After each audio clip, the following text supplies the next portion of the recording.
pembakaran limbah B3 elektronik ilegal sebagai tersangka. Karena selain pembakaran limbah B3 elektronik tersebut diduga turut menyumbang polusi udara di Jakarta.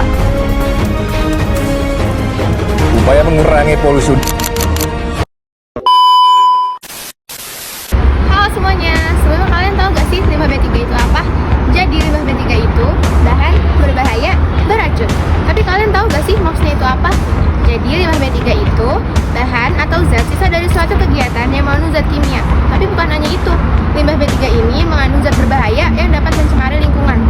Maka dari itu pembuangannya tidak boleh sembarangan seperti sampah yang lain.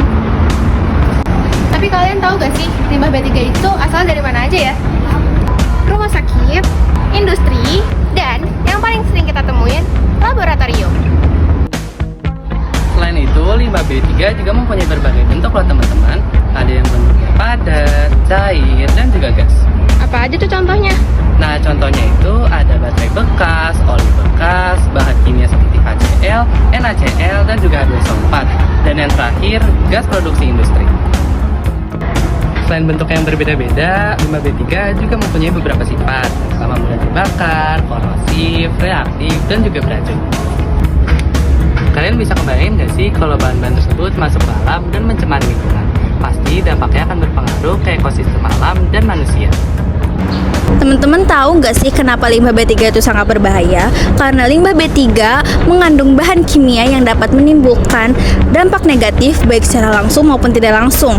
Limbah B3 dapat merusak kesehatan seperti gangguan pernafasan, keracunan, iritasi, dan kerusakan organ tubuh. Selain pada kesehatan, limbah B3 juga dapat merusak lingkungan karena sifat reaktif dan beracunnya itu dapat mempercepat kerusakan lingkungan. Makanya kita harus mengelola limbah B3 dengan baik dan benar.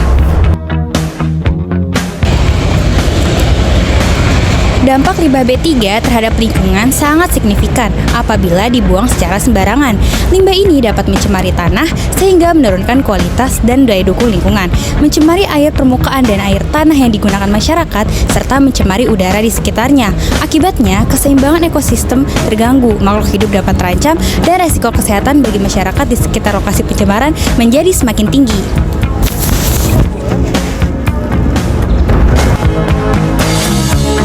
Mencegahnya terjadi pencemaran, limbah B3 perlu dikelola dengan baik dan benar. Gimana sih caranya? Yang pertama, pemilahan limbah dari sejak sumbernya. Kedua, penyimpanan di fasilitas khusus yang aman.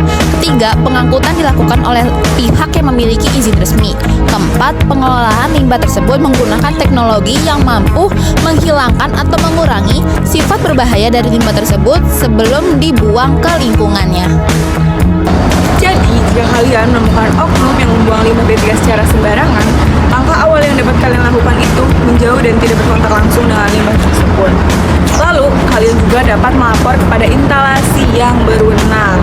Contohnya itu ada Dinas Kesehatan Lingkungan, Kementerian Lingkungan, dan Kepolisian loh. Karena hal tersebut telah melanggar hukum. Dan jika kalian lapor kepada pihak berwenang, kalian telah berpartisipasi untuk menjaga lingkungan hidup. Pada suatu hari, terdapat mahasiswi menemukan seseorang yang membuang limbah B3 sembarangan. Hey guys. Ngapain sih dia? Kok buang sembarangan sih?